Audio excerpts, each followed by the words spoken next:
और अधिक सत्संग सुनने के लिए हमारे चैनल को सब्सक्राइब करें तथा घंटी जैसे बटन को भी दबाएं और ऑल का ऑप्शन चुनें। सत साहेब सदगुरुदेव जी की जय। अभी आपने वेदों के आधार पर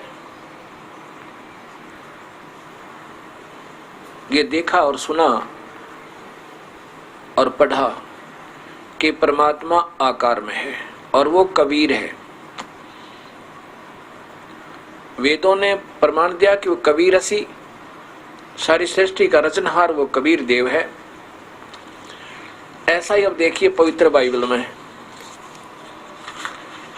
पवित्र बाइबल में ये देखिएगा, पवित्र बाइबल इसमें सृष्टि रचना और ये प्रकाशित कहां से है, ये देखिएगा यहां से, ये देखो यहां पर पवित्र बाइबल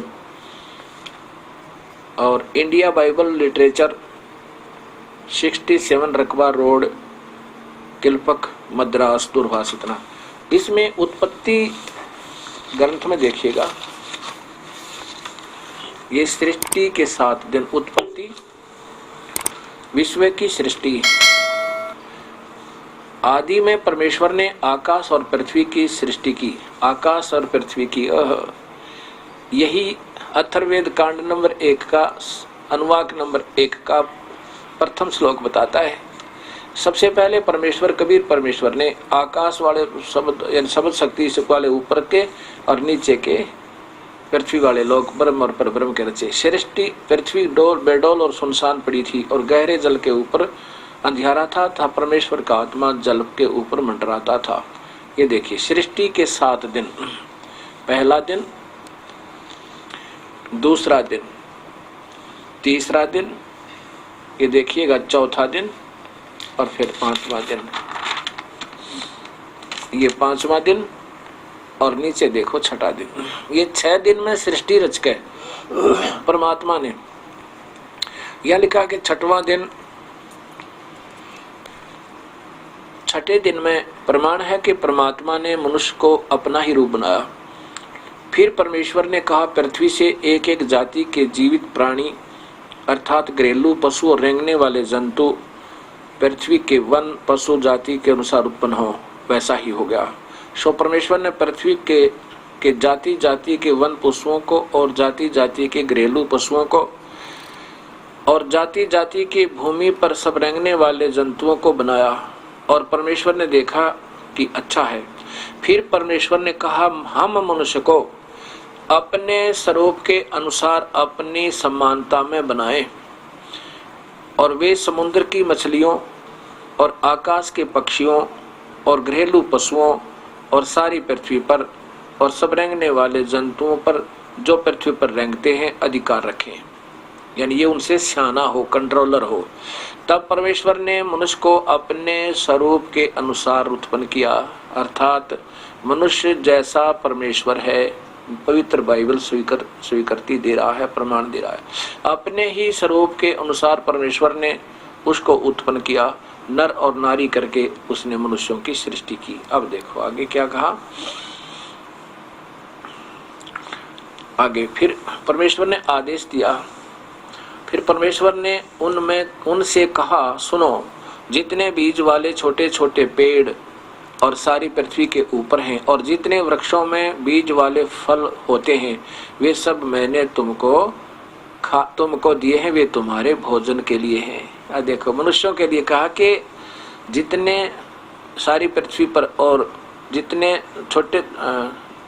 जितने बीज वाले छोटे छोटे पेड़ सारी पृथ्वी के ऊपर हैं और जितने वृक्षों में बीज वाले फल होते हैं वे सब मैंने तुमको दिए हैं, ये तुम्हारा भोजन के लिए। कहीं नहीं लिखा है इसमें मांस खा लो। ये पूर्ण परमात्मा कबीर साहब का आदेश है। आगे जो आदेश है वो काल के हैं, उस निराकार अव्यक्त भगवान के, उसने सारा काम बिगाड़ा है। और जितने पृथ्वी के पशु और आकाश के पक्षी और पृथ्वी पर रेंगने वाले जंतु हैं जिनमें जीवन के प्राण हैं, उन सब के खाने के लिए मैंने सब हरे हरे छोटे पेड़ दिए हैं और वैसा ही हो गया। पशु पक्षियों को भी मांस खाना अलाउड नहीं किया परमेश्वर ने। तब परमेश्वर ने जो कुछ बनाया और सबको देखा तो क्या देखा कि वह बहुत ही अच्छा था। तब सांझ हुई, फिर भोर हुआ और इस प्रकार यह 6वां दिन हो गया। अब 7वां दिन विश्राम का दिन, यो आकाश और पृथ्वी और उनकी सारी सेना का बनाना समाप्त हो गया और परमेश्वर ने अपना काम जिसे वह करता था 7वें दिन समाप्त किया और उसने किए हुए सारे काम को 7वें दिन विश्राम किया। परमेश्वर ने 7वें दिन को आशीष दिया और पवित्र ठहराया, क्योंकि उसमें अपनी सृष्टि की रचना के सारे काम को विश्राम किया। अब 7वें दिन भगवान सृष्टि रच के और ऊपर तख्त पर जा बैठा। अब इसका प्रमाण आपको कुरान शरीफ देगी। ये देखिएगा कुरान शरीफ। अब आपको कुरान शरीफ दिखाता हूं।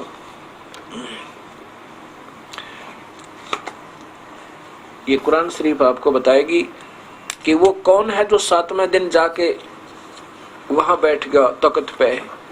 ये पवित्र कुरान बताओगी। कुरान शरीफ हजरत मोहम्मद जी को मिली है प्रभु की तरफ से। ये इसका प्रत्यक्ष प्रमाण है कि इसमें लिखा है कि वो कबीर परमेश्वर है। ये देखिएगा, इसमें सीधा कबीर नाम लिखा है। एक नहीं, काफी जगह लिखा है, लेकिन मैं इतना ही दिखाऊंगा जितना हमें आवश्यक है। और कोई ये बहकाने और फुसलाने वाली बात नहीं है। इंटरनेशनल लेवल के ऊपर ये ज्ञान चल रहा है। ये कोई बच्चों का काम नहीं, किसी को वैसे ही अधूरा ज्ञान दे दिया जाए या किसी को बहकाया जा सके। आज सभी एजुकेटेड हैं, पढ़े लिखे हैं और शास्त्र हिंदी में उपलब्ध हो गए हैं। हर भाषा में तकरीबन इनका ट्रांसलेट हो चुका है। अब कुरान शरीफ देखिए।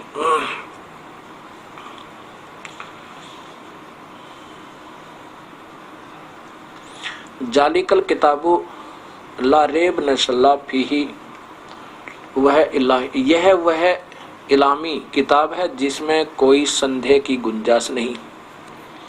कुरान शरीफ ये है मुतरजमा है। ये सारा कुछ लिखा, अनुवाद टिप्पणी शास्त्रीय अरबी पद्धति पर नागरी लिपि में। अरबी भाषा है, उर्दू लिपि थी पहले, इसमें उर्दू के साथ साथ देवनागरी में भी बदल दिया। शेरवानी संस्करण प्रकाशक लखनऊ किताबघर, ये मौसम बाग सीतापुर रोड लखनऊ। अब यहां देखिएगा, इसके प्रश्न नंबर 605 पे देखिए नीचे। यह है कुरान शरीफ और सूरतुल फुरकानी। ये सूरत फुरकानी 25 प्रश्न नंबर ये 405। हाँ, इसमें नीचे देखिए। फिर ये नीचे है 52वीं आयत। ये 50 ये 51 यहाँ समाप्त होगी। ये 52वीं प्रारंभ हुई। फला तुतियल काफिरिन व जाहिदहुम बिहिर जिहादन कबीरन। ये सीधा कबीर लिखा है। अब इसकी हिंदी देखिएगा। ये यहाँ पर देखो, पैगंबर कौन है? ये हजरत मोहम्मद जी। और इनको आदेश कौन दे रहे हैं? वो अव्यक्त निराकार अल्लाह। तो ए पैगंबर, तुम काफिरों का कहा न मानना और इस कुरान की दलीलों से उनका सामना बड़े जोर से करना। इन कबीर का अर्थ बड़ा कर दिया और जिहाद का अर्थ जोर से करना। अब इसका वास्तव अर्थ क्या बनता है ये दास बताओगा।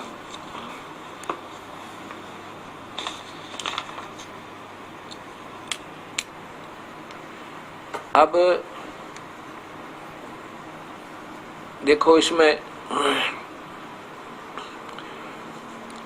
कोई निराकार शक्ति किसी व्यक्ति में प्रवेश करके या आकाशवाणी करके ये बोल रही है और हजरत मोहम्मद जी को कह रही हैं कि हे हजरत मोहम्मद, जो तुझे वो कबीर परमात्मा मिला था जिंदा के रूप में। ये कबीर साहब एक जिंदा रूप बनाकर जाते हैं। मुसलमानों के अंदर एक महात्मा होते हैं जिनका काला टोप ऊपर को चोटा यानी पूरा टोप और काला ही ओवरकोट होता है घुटनों से नीचे तक का, उसको जिंदा महात्मा कहते हैं जो ऐसे वेशभूषा में हो। कबीर साहब उस जिंदा के रूप में ही कबीर धर्मदास जी को मिले थे, जिंदा रूप बनाकर ही गुरु नानक देव जी को मिले थे और जिंदा रूप बना करके गरीबदास जी को मिले थे। जिंदा जोगी जगत गुरु वो मालिक मुर्शद पीर, दो दिन झगड़ा मंडा वो पाया नहीं शरीर। और जिंदा के रूप में ये मिलते हैं।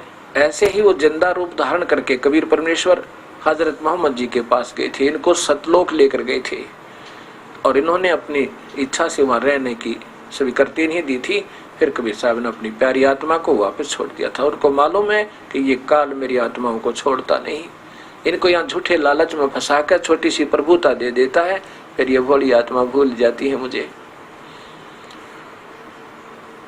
तो ये काल क्या करता है, उस परमेश्वर के डर से ज्ञान तो सही देता है लेकिन इंटरनली जो है उनको गलत रास्ते पर लगाए रखता है।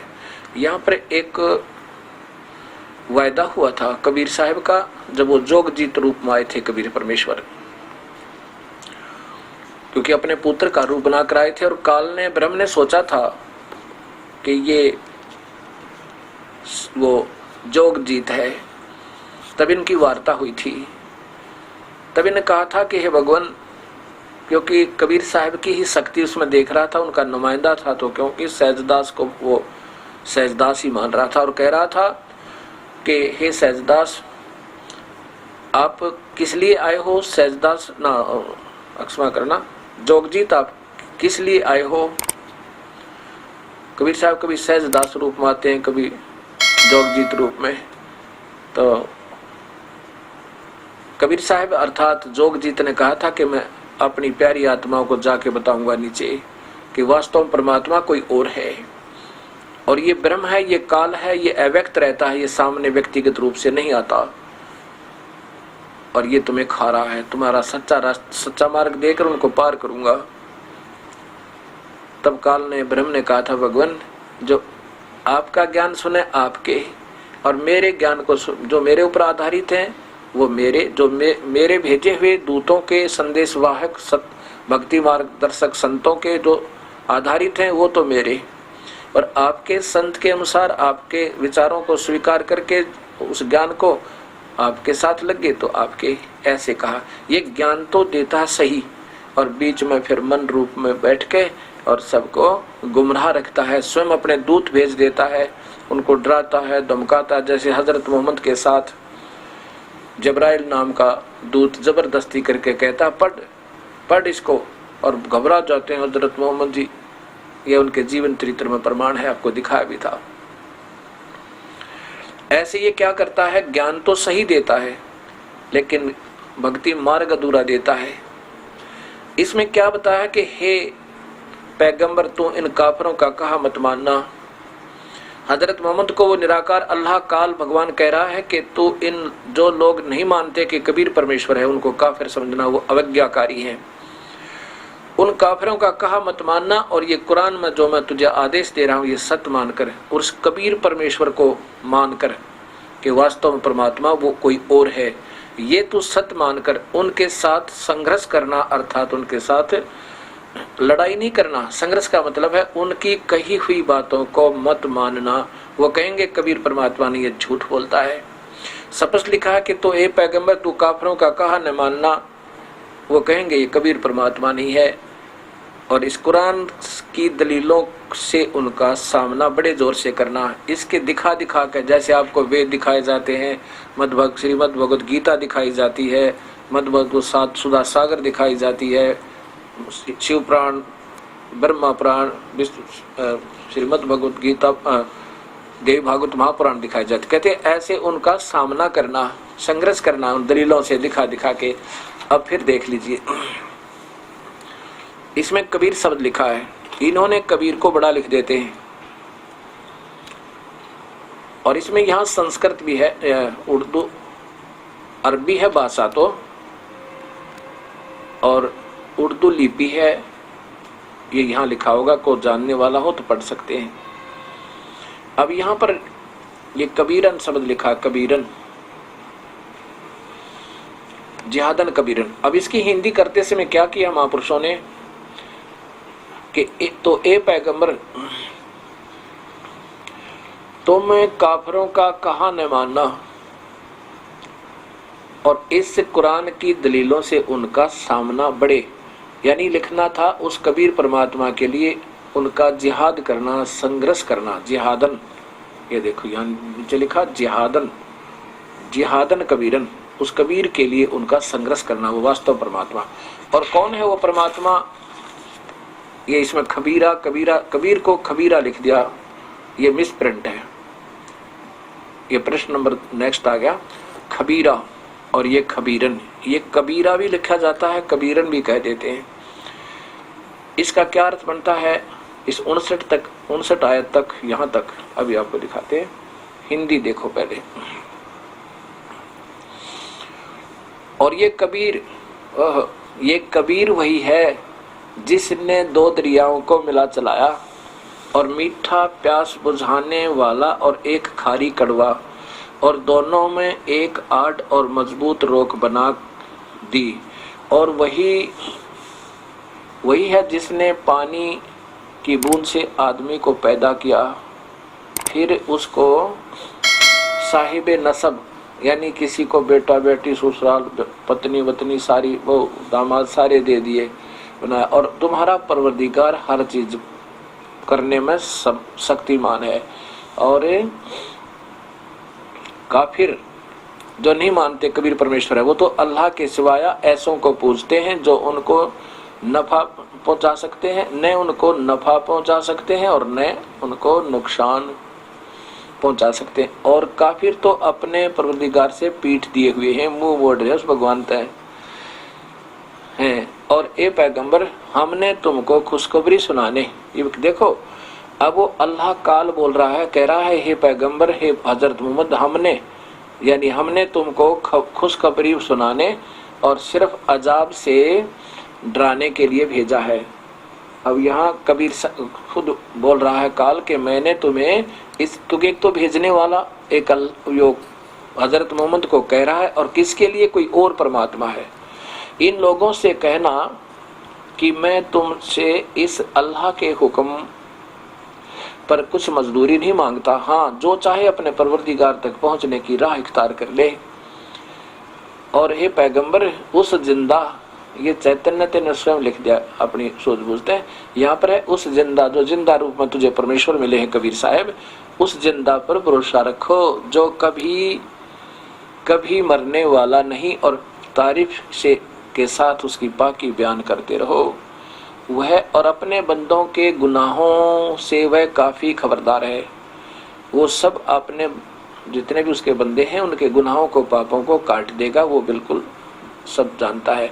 जिसने आसमान और जमीन और जो कुछ उनके बीच में है 6 दिन में पैदा किया, फिर तख्त पर जा बिराजा, वह अल्लाह कबीर है। यहाँ बड़ा की जगह कबीर लिख दो। वह अल्लाह बड़ा, वो कबीर है, वो अल्लाह कबीर है जो 6 दिन में सृष्टि रच के 7वें दिन विश्राम किया, जो पवित्र बाइबल बतावे। वो पवित्र बाइबल बताता है वो आकार में है मनुष्य जैसा, वह अल्लाह कबीर है। आगे देखियो, और उस कबीर पर वह रहमान है, तो उसकी खबर, उस कबीर परमेश्वर की जानकारी किसी बाखबर इल्म वाले से पूछ देखो। ऐसा ही गीता जी के 4th अध्याय का 34वां श्लोक बताता है कि उन संतों ने ढूंढ ले। अर्जुन, वो काल बोल रहा है श्री कृष्ण जी के अंदर और बता रहा है अर्जुन को कि उस परमात्मा के बारे में, पूर्ण ब्रह्म के बारे में किसी जानकार संतों ने ढूंढ ले, वो बताएंगे। फिर ऐसा ही ये कुरान शरीफ बता रही है, तो उसकी खबर किसी बाखबर अर्थात सही जानकार को, तत्वभेदी संत से पूछ देखो। अब यहाँ विचार करना पड़ेगा कि ये सच्चाई प्रत्यक्ष है लेकिन समझ नहीं पाए।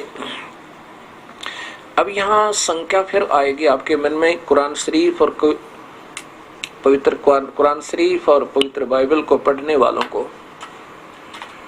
उसमें आगे चलकर आदेश हो गए हैं कि मांस खाओ तो ऐसे पशुओं के खाओ। ये तो इन काल के देखो,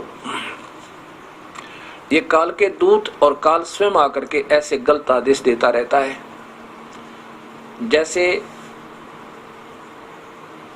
आपको मैंने दिखाया था पीछे, राधा स्वामी जी का ब्यास के डेरे से एक बाबा जैमल सिंह जी के बाद महात्मा सावन सिंह जी को वहां की गद्दी पर बैठाया। महात्मा सावन सिंह जी कहते हैं कि एक बार मेरी टांग टूट गई, हॉस्पिटल में था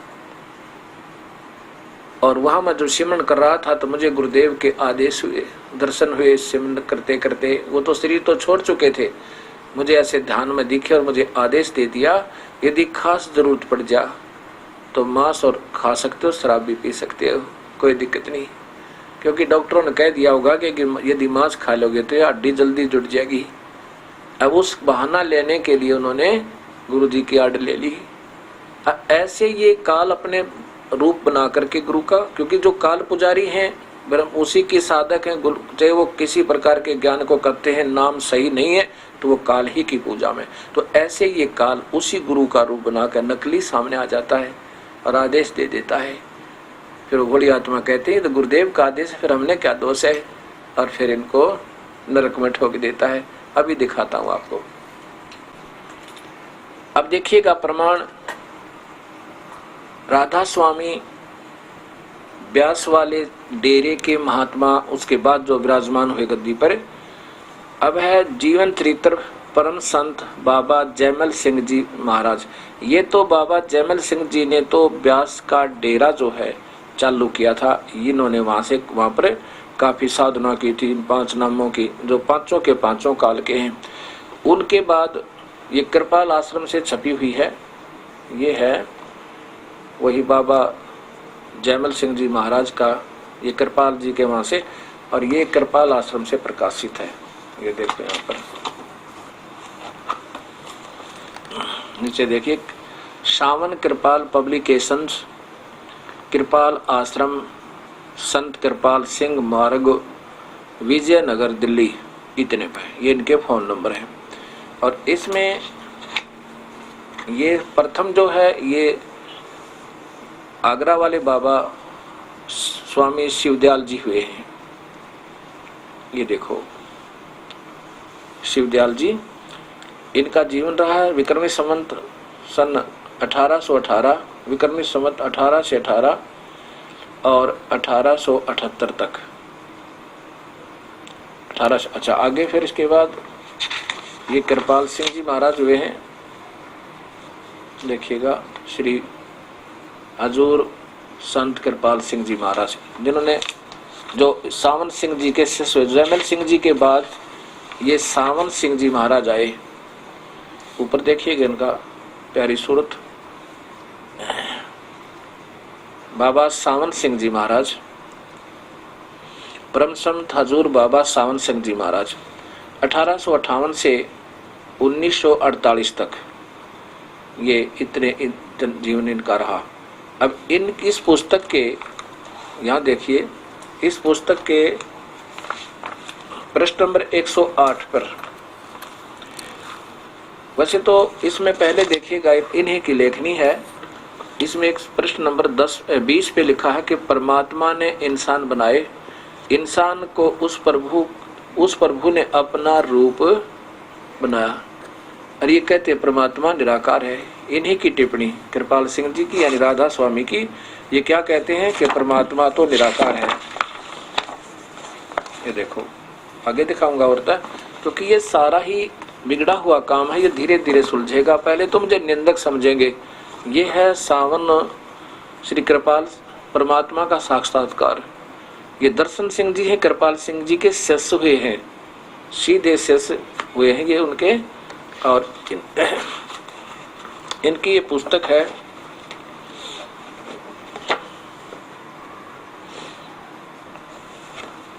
क्या हम परमात्मा का साक्षात्कार कर सकते हैं, संत दर्शन सिंह जी। और यहाँ पर ये देखिएगा, सन 1978 की प्रथम अमेरिका यात्रा के दौरान शिकागो रेडियो से प्रसारित भेंट वार्ता के आधार पर प्रश्न, क्या परमात्मा का साक्षात्कार कर सकते हैं? हाँ, हम इसी जीवन में प्रभु का साक्षात्कार कर सकते हैं। देखिए नीचे, ज्यादा ना बता के, परमात्मा जब व्यक्त हुआ, व्यक्त माने आकार में आया, यानी व्यक्तिगत रूप से प्रकट हुआ मनुष्य रूप में, फिर इजहारे में आया, उसने दो रूप बना लिए, परमात्मा का प्रकाश और मंडलों का रहा। कहते अब वो प्रकाश आकार में नहीं रहा, वो तब ये दो रूप हो गया। शब्द यानी आवाज सुनाई देती है और रोशनी, घूम फिर कर ये सारे के सारे यहाँ टिक जाते हैं। आगे देखियो नीचे, परमात्मा देखने में कैसा है? परमात्मा आकार रहित है। जय हो बंदी छोड़ की, परमात्मा तो आकार रहित है। देखो, परमात्मा पूर्ण ज्योति और पूर्ण प्रकाश है। बस परमात्मा ज्योतियों का ज्योति है, ज्योतियों का पुंज अवर्णनीय है। अब यहाँ यही बात चक्कर पड़ा है कि अवर्णनीय है, इसमें देखो आगे।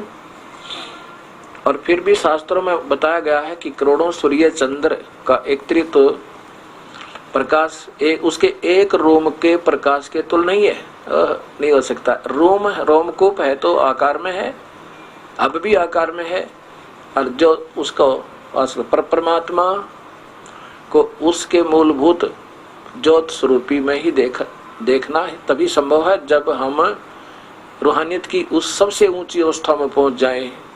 आखिरी पहुंच है इनकी ज्योत स्वरूपी काल तक।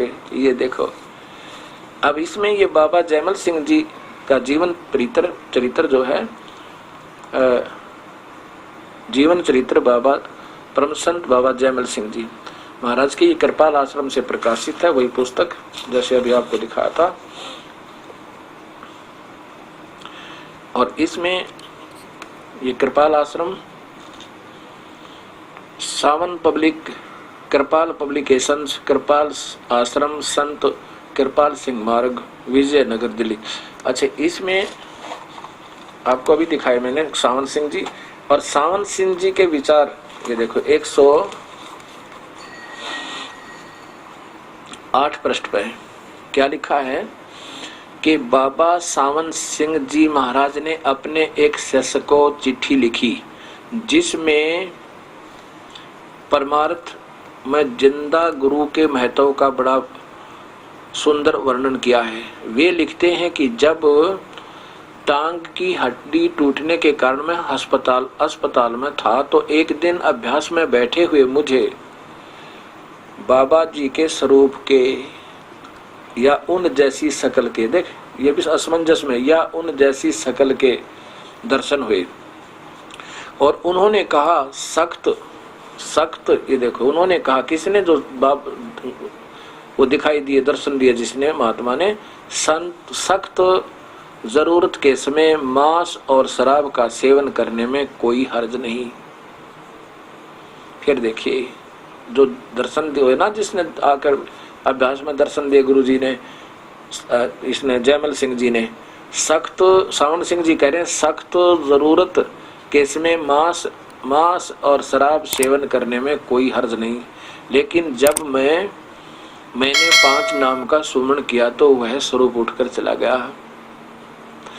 अब चूंकि मैंने बाबा जी को जिंदा साक्षात देखा था और उनका रंग रूप मेरे नैनों में बसा हुआ है, इसलिए मैंने धोखा नहीं खाया। कदे कोई सोचे मैं वैसे ही कह रहा हूँ।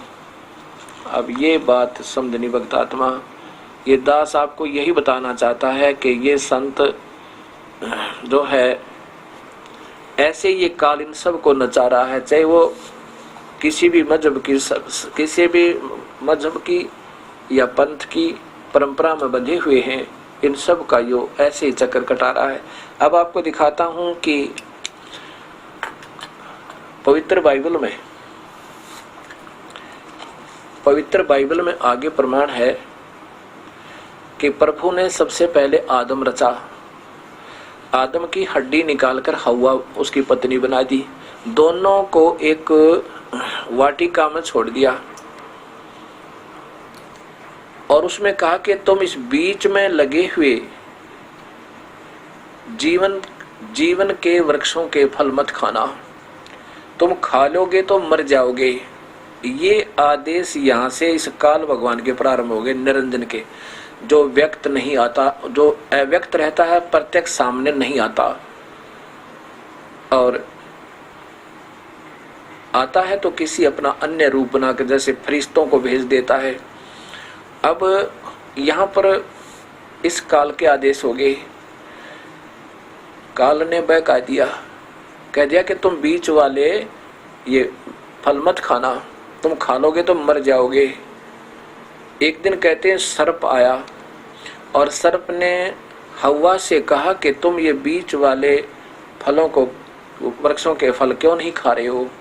हव्वा ने बताया, आदम की पत्नी ने बताया कि हमें प्रभु ने मना किया है, ईश्वर ने हमें मना किया है, यदि तुम बीच वाले फलों, वृक्षों के फल खा लोगे तो मर जाओगे। सर्प ने कहा, बहका दिया तुम्हारे को भगवान ने, और भगवान नहीं जान, इसके खाने से बताऊं क्या होगा। सर्प बता रहा है, सर्प को तो ज्ञान है, ये काल जो है ये सबको नाच नचा रहा है। सर्प कह रहा है कि मैं जो है ये बताऊं भगवान ईश्वर तुम्हें क्यों नहीं बीच वाले वृक्षों के फल खाने देता, कि यदि तुम ये फल खा लोगे तो तुम्हारी आंखें खुल जाएंगी और तुमने भले बुरे का ज्ञान हो जाएगा। और प्रभु नहीं चाहता कि ये मनुष्य मेरे जैसा हो जावे, कहीं मेरे मार्ग में बाधक पड़ जावे। राजनीति ये काल है, ये ब्रह्म है, ये क्षर पुरुष है, ये सबको नचारा। अब देखियो तो उन्होंने क्या किया, वो खा लिया। उन्होंने वो बीच वाले फल, उसकी पत्नी ने, हव्वा ने कहा अपने पति आदम से कि हम ये बीच वाले फल खाते हैं और हमें दिखाई देने लग जाएगा, अच्छे भले बुरे का ज्ञान हो जाएगा। तो तब परमेश्वर वो भगवान आया और कहा कि तुम, तब उन्होंने दिखने लग गया कि उन दोनों ने जो फल खा लिया, बीच वाले जो वृक्ष थे उनके, जिसको मना किया था भगवान ने ये नहीं खाना, तो उनको अपने आप को पता लग गया तुम तो निवस्त्र हो, और शर्म आने लगी। ऊपर से कहते हैं आकाशवाणी हुई भगवान की कि तुम कहाँ हो हव्वा और आदम। तब वो दोनों अपने पर्दों के ऊपर उस अंजीर के पत्तों से अपने गुप्तांगों को छुपा के और छुप गए वृक्षों की आड़ में, और वहां से बोले कि हम यहाँ छुपे हुए हैं तेरे डर से, शर्म के मारे हम यहाँ छुपे हुए हैं। तो प्रभु ने कहा कि क्या तुमने वो बीच वाले फलों, वृक्षों वाले फलों के को खा लिया, बीच वाले पेड़ों के फलों को खा लिया जो मैंने मना किया था। हाँ जी हमने वो खा लिया। किसने बताया तुमने? कि सर्प ने मेरी पत्नी को बहका दिया, आदम बोला, और उसके कहने से मैंने और दोनों ने खा लिया, हमारे से गलती होगी। तब अब देखिए, अब यहाँ से काल इनको गुमराह रखा है, अपने पिता अपने पुत्रों को भी नहीं बताने देता ये सही मार्ग। अब कहते हैं आदम जो है ये ब्रह्मा का अवतार है, ब्रह्मा के लोक से आया हुआ कोई शक्ति गण थे, और हजरत मोहम्मद जो थे ये शिव जी के अवतार हैं। हिंदू और मुसलमान दोनों लड़े, वो कहे हमारा शिव जी तगड़ा, मुसलमान के हमारे हजरत मोहम्मद तगड़े, और ये दोनों ही शक्ति शिव जी की ही लोक से एक शक्ति आई थी, एक शक्ति युक्त हंस आत्मा आए थे, और वो मुसलमान लोग भी इसी को निराकार मान के, साकार मान के इन्हीं तक की पूजाएं कर रहे हैं, और दोनों आपस में लड़ रहे हैं। ये हमारी अनजानपना, क्योंकि हमें शास्त्रों का सही ज्ञान नहीं हुआ। अब यहाँ देखिए,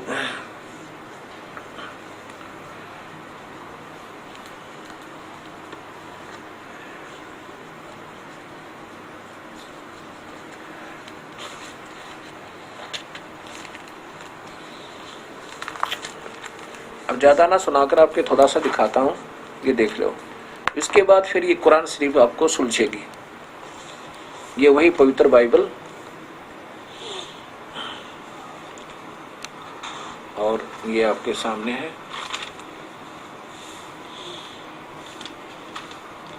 इंडिया बाइबल लिटरेचर 67 रकबा रोड, कलफक, मद्रास, दुर्वासित ने। और यहाँ देखो इसका प्रश्न नंबर, ये तो चल ही रहा था पहले, इसके बाद यहाँ तुरंत ही बात देखना। ये प्रश्न नंबर ऊपर देखिएगा इसका 3 पे, हव्वा की सृष्टि। परमेश्वर ने आदम को भूमि की मिट्टी से रचा और उसके नखनों में जीवन श्वास फूंक दिया। ये तो रचना का मार्ग। अब देखो हवा की सृष्टि की, यहाँ देखो। अच्छा, यहाँ नीचे इस आदम का पतन, मनुष्य का पतन, आदम और हवा की परीक्षा। यहोवा परमेश्वर ने जितने बैनल पशु बनाए उन सब को, उनमें सबसे सर्प धुरत था और उसने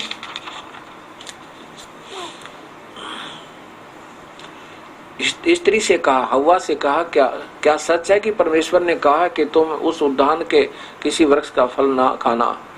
स्त्री ने सर्प से कहा कि उस उद्यान के वृक्षों के फल हम खा सकते हैं, पर जो वृक्ष उद्यान के बीच में है उसके फल के विषय में परमेश्वर ने कहा कि न तुमको उसको खाना है और न उसको छूना, नहीं तो मर जाओगे। तब सर्प ने स्त्री से कहा कि तुम निश्चय न मरोगे, वरना परमेश्वर आप जानता है कि जिस दिन तुम उसका फल खाओगे उस दिन तुम्हारी आंखें खुल जाएंगी और तुम भले बुरे का ज्ञान पाकर परमेश्वर के तुल्य हो जाओगे। ये भगवान नहीं चाहता ऐसा कर दे। अब देखो परमेश्वर का न्याय। परमेश्वर ने जो दिन ठंडे उद्यान में फिरता था उसका शब्द उनको, यहाँ देखिए फिर, तब जो परमेश्वर ने सर्प से कहा, तूने जो ये कहा कि इसलिए तू, हाँ या ऊपर देखो,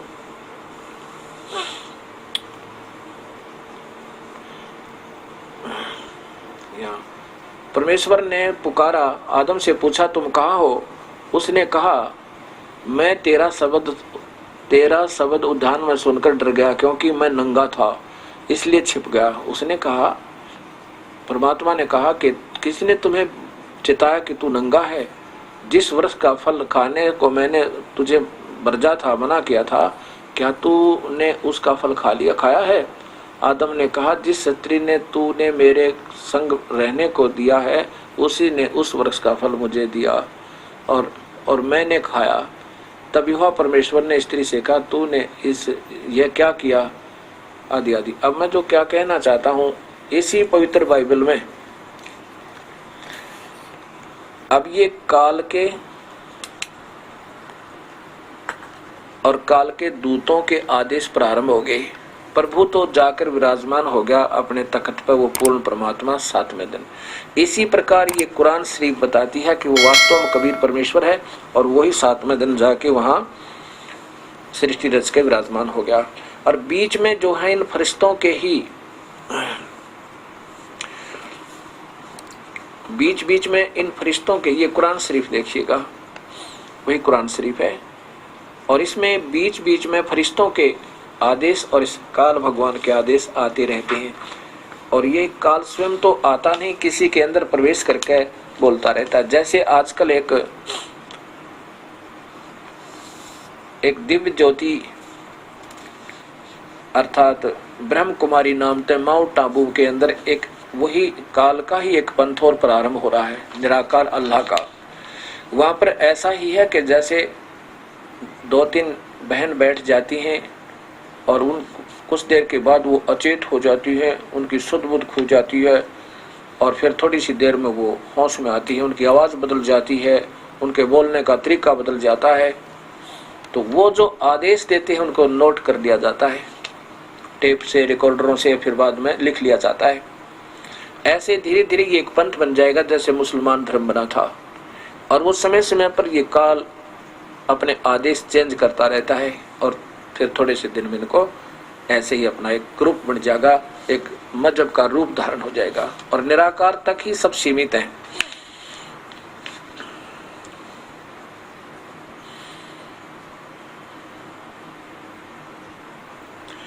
अब इसमें कुरान शरीफ में, चारों कुरानों में ऐसे ही ब्रह्म बोल रहा है और साथ में कुरान शरीफ में कुछ उसके फरिश्ते भी बोलते रहते हैं। ऐसा भी प्रमाण दिखाता हूं। पवित्र बाइबल का 60% अंश चारों कुरानों में है पवित्र बाइबल से, क्योंकि सबसे पहले आदम से ही ये परंपरा चली। फिर उसी में अब्राहिम जी हुए, हजरत अब्राहिम के बाद ईसा जी हुए, और भी काफ़ी कई आए, इसमें हजरत ईसा जी हुए, ईसा जी के बाद फिर ये हजरत मोहम्मद जी हुए। इन सब का मिलता जुलता है। ये देखिए पवित्र बाइबल, पवित्र कुरान में उसी पवित्र बाइबल का फिर थोड़ा सा अंश है। ये है कुरान, ये है कुरान अनुवाद है सूरतल बफरती 2 का, प्रश्न नंबर 33 है। ये कुरान है, वही पर देखिए कुरान शरीफ और अलिफ लाम मीम सूरतल बफरती, इसमें क्या लिखा है नीचे देखिए। यहाँ से आइए प्रश्न नंबर 33 पे। आदम को जब नाम बता दिए, अल्लाह ने कहा मैं जानता हूँ जो तुम नहीं जानते। और फिर आदम को सब चीज़ों के नाम बता दिए। फरिश्तों के सामने पेश करके उनसे कहा कि तुम सच्चे हो तो तुम मुझको इन चीज़ों के नाम बताओ। फरिश्तों, अब नीचे देखना, यानी वही है। ये जब हमने खुदा ने फरिश्तों से कहा कि आदमी की ओर सजद करो, और इब्लिस शैतान को छोड़कर सारे फरिश्तों ने सजद किया, उसने न माना और घमंड में आ गया और काफिर अवज्ञाकारी हो गया। अब देखो, और हमने कहा कि ए आदम, तुम और तुम्हारी बीबी बहिश्त में रहो, बसो, और उसमें जहाँ कहीं से तुम्हारा जी चाहे इत्मीनान से खाओ, और इस पेड़ के पास मत भटकना। ये काल बोल रहा है, ऐसा करोगे तो अन्यायियों में हो जाओगे। बस शैतान ने दोनों आदम और हव्वा को उसी पेड़ कारण बहकाया और उस पेश से निकलकर छोड़ा जिसमें वे थे। हमने हुक्म दिया कि तुम उतर जाओ, और बाद लोगों को के दुश्मन रहेंगे। फिर आदम ने, या देखो, अपने पालनकर्ता की कुछ बातें प्राप्त की तो अल्लाह ने उसकी तौबा मान ली। बेशक वह बार बार क्षमा करने वाला बेहद मेहरबान है। और हमने हुक्म दिया कि तुम अब यहाँ से उतर जाओ, और फिर अगर मेरी तरफ से तुम लोगों के पास कोई हिदायत पहुँचे तो मेरी हिदायत की पैरवी करेंगे। उन पर न तो डर होगा और न वो दुखी होंगे। अब ये काल बोल रहा है। जगह जगह पर इस काल ने ऐसे ही काफी आदेश दिए, अभी आपको दिखाता हूँ।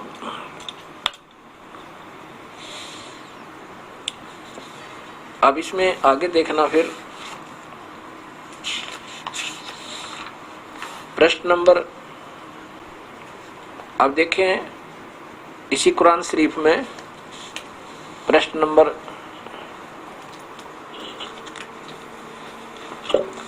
ये देखिएगा यहाँ पे, ये कुरान शरीफ और ये सूरह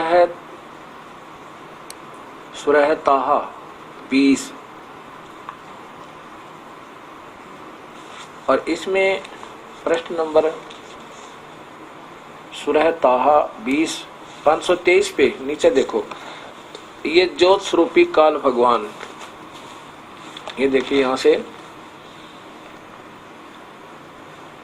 अल्लाह के सिवा कोई पूज्य नहीं है, उसके नाम अच्छे हैं। और तुमने मूसा की बात सुनी, जब उनको आग दिखाई दी तो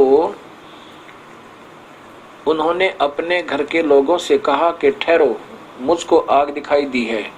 जब उन अजब नहीं, उससे तुम्हारे बेचैनगारी ले आऊं, या उस आग के पास राह का पता मालूम करूं। फिर जब मूसा आग के पास पहुंचा तो उन्होंने कहा, आवाज आई कि ए मूसा, मैं तेरा परवरदिगार हूं। ये ज्योत स्वरूपी दूर तो दिखा प्रकाश रूप है, मैं तेरा परवरदिगार हूं, तो और तू अपनी जूतियां उतार दे, तू तौबा की पाक घाटी है और मैंने तुमको पैगंबरी के लिए चुना है। अब देखो काल कह रहा कि मैंने तुझे पैगंबर बना के भेजा, वो अग्नि रूप ज्योत स्वरूपी जो अग्नि दिखाई दी थी। तो जो कुछ आज्ञा होती है उसको सुनो, बेशक मैं ही अल्लाह हूँ, मेरे सिवा कोई बंदगी के काबिल नहीं है। सो मेरी ही इबादत करो, मेरी याद के लिए नमाज करो। अब ये हो गया ना, अग्नि रूप में मूसा जी को अल्लाह दिखा। अब आपको दिखाता हूँ फरिश्तों के आदेश। इसी में फरिश्तों के आदेश देखो 519 पे। ये कहते हैं कि हम तो परवरदिगार के भेजे आते हैं इस काल के। ये देखो इसी कुरान शरीफ पे प्रश्न नंबर 519 पे देखिएगा। हम फरिश्ते तो, अब कभी तो फरिश्ते आदेश देते हैं, कभी ये काल आदेश देता है। ये 519 पृष्ठ है और यहाँ नीचे देखिएगा, हम फरिश्ते तुम्हारे पालनकर्ता के बिना हुक्म नहीं आते। जो कुछ हमारे आगे होने वाला है, जो कुछ हमारे पहले हो चुका है, जो कुछ इन दोनों के बीच में है, सब उसी के हुक्म से है। तेरा परवरदिगार भूलने वाला नहीं है। आसमानों और जमीन का और जो कुछ भी आसमानों के बीच है उनका परवरदिगार है। तो उसकी इबादत करो, उसी की बंदगी पर जमे रहो और तुम्हारा भला तुम्हारी जान है, अल्लाह जैसा कोई और है। अब यहाँ पर ये फरिश्ते बोल रहे हैं और वो काल भगवान आकर के इनको आदेश दे गया। अब देखो कैसे राहत देते हैं बीच बीच में, जैसे अपने अभी राधा स्वामी की वो कथा सुनी कि बीच में शराब का आदेश हो गया, वो काल ही दे जाता है मांस और शराब का। अब ये सारा काम बिगड़ जाएगा। इस पुस्तकों को पढ़ कर ये सब मांस और शराब खाना प्रारंभ कर देंगे। थोड़ी बहुत जो भक्त आत्मा थी, भक्तिपना, वो भी समाप्त हो जाएगा। अब देखो आगे क्या कहते हैं, रोजों के अंदर। अब रोजे क्या होते हैं, 30 दिन लगातार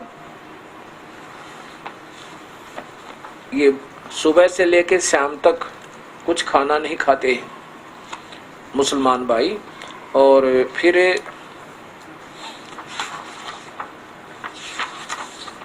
ऐसे रोजे रखते हैं। और उन दिनों पूर्ण ब्रह्मचर्य पालन करने का आदेश हजरत मोहम्मद जी के समय था। फिर ये काल के दूत बीच बीच में आके किसी के अंदर प्रवेश करके मांस खाने का आदेश दे देते हैं। हम तुम्हारे परवरदिगार हैं, हम तुम्हारे फलाने खुदा के भेजे हुए हैं, तुम ऐसे कर दो। वो बेचारी भोली आत्मा डरती और फिर उनके आदेश को स्वीकार कर लेती है। अब देखिएगा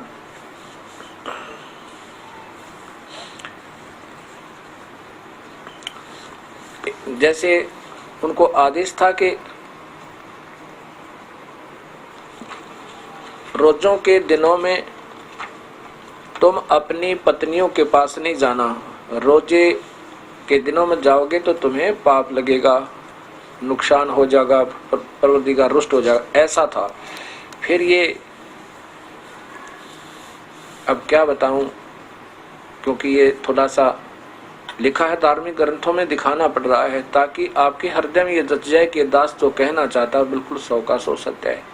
ये बीच में जो काम बिगाड़ जाते हैं काल के दूत और काल, और सबको गुमराह करके यानी बुराइयों पर लगा देते हैं। मांस खाने पे ऐसे सब छूट देते रहते हैं। किसी में प्रवेश करके कहते हैं मैं तेरा परवरदिगार बोल रहा हूँ, मैं हनुमान बोल रहा हूँ, मैं फलाना काली माता बोल रहा हूँ, दुर्गा बोल रहा हूँ, मुझे बकरा चाहिए, फलाना चाहिए।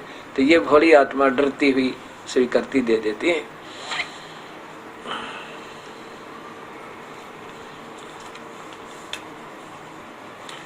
अब इसमें लिखा है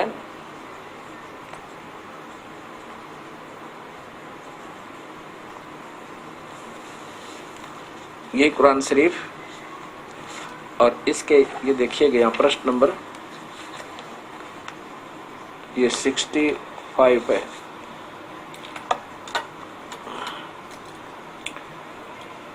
सूरत बफरती 2:65 पे थोड़ा सा अंश दिखाऊंगा। लो अच्छा, तुम रोजों की गिनती पूरी कर लो और इसलिए तुम अल्लाह की बड़ाई बयान करो कि उसने तुमको सच्ची राह दी है और ताकि तुम उसका एहसान मानो। और ए पैगंबर, देख इसको हजरत मोहम्मद को, ए पैगंबर, जब मेरे बंदे तुमसे मेरे बारे में पूछे तो उनको समझा दो कि मैं तो पास ही हूँ। जब भी कोई मुझे पुकारता है तो मैं पुकारने वाले की प्रार्थना को कबूल कर लेता हूँ और चाहिए कि मेरा हुक्म माने, मुझ पर ईमान लावें ताकि वह नेक राह पर रहें। मुसलमानों, रोजों की रातों में अपनी बीवियों के पास जाना तुम्हारे लिए जायज कर दिया गया है। अब छूट दे दी। किसी में प्रवेश करके ये फरिश्ते बोल जाते वह तुम्हारी पोशाक है और तुम उनकी पोशाक हो। अल्लाह ने जाना तुम अपने, फरिश्ते बोल रहे हैं, अल्लाह ने जाना तुम अपनी बीवियों से खिनायत करते थे, चोरी चोरी उनके पास जाने से अपनी दीन नुकसान करते थे, तो उसने तुम पर दया कर दी है, तेरे की दृष्टि की है और तुम्हारे अपराध दरगुजर किए हैं। बस अब रोजों की रात में किसके वक्त उनके साथ मिलो और तो नतीजा अल्लाह ने तुम्हारे लिए ठहराया है, यानी औलाद उसकी चाहना करो और खाओ पियो यहाँ तक कि रात की काली धारी से सुबह की सफेदी धारी तक तुमको साफ दिखाई देने लगे। फिर रात आने तक रोजा पूरा करो, यानी सुबह से लेकर शाम तक रोजा पूरा करो। अब बताओ, और फिर तुम उनके पास भी नहीं फटकना। हाँ, उसके ऐसा लिखा है। बताओ, अब ये इस प्रकार के ये सभी शास्त्रों में अपने आप इस काल ने त्रुटियां पैदा करवा दी। हजरत मोहम्मद जी को आदेश दे दिया कि ए पैगंबर, कि ये तेरे बंदे जो हैं, अब क्या बताऊं, बार बार अच्छा भी नहीं लगता। अब कहने का भाव ये है कि तुम चोरी चोरी ये गलतियां करते थे। पहले तो पाबंदी थी कि रोजे करो, तब अपना ब्रह्मचर्य का पालन करो, फिर छुट्टी दे दी, अब कोई बात ना है। तो ये जो छूट है, ऐसे फिर आगे छूट दे दी। परमात्मा तो 7 दिन में 6 दिन सृष्टि रच गए और इनको दे के इस काल को जो भी इसको देना था और वापस अपने तख्त पर जा बैठा। अब ये काल नचा रहा सबको। अब ये काल का फिर जाल देखियो, पवित्र बाइबल में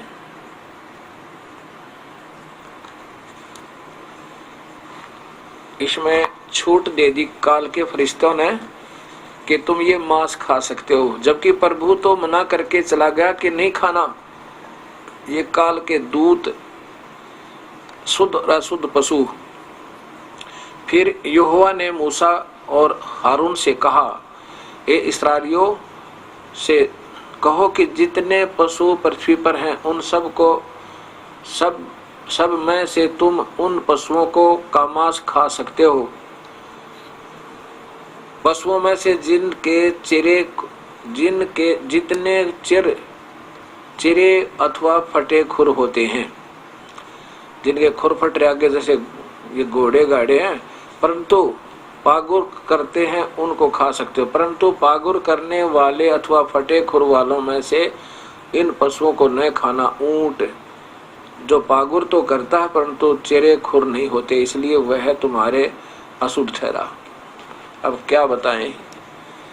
अब परमात्मा ने जो आदेश दिया था वो तो चला गए, और बीच बीच में ये काल के दूत, ये भूत प्रेत किसी में प्रवेश करके कहते हैं मैं तुम्हारा परवरदिगार बोल रहा हूँ, तुम ये खा सकते हो, वो खा सकते हैं। उनकी जो है ना ऐसे ये दुर्गति भोली आत्माओं की होती जा रही है। अब हमने फिर सोचना होगा, और ये दयालु परमेश्वर फिर आते हैं, दया करते हैं अपनी प्यारी आत्माओं पे, अपना सत्य ज्ञान देते हैं, काल के जाल से बाहर निकालते हैं। अब उस समय आ गया है कि वो सूर्य उदय होगा उस सत्य ज्ञान का। कबीर साहब कहते हैं, तारा मंडल बैठे करिए चांद बड़ाई खावे, उदय होया जब सूरज का सो तारों छप जावे।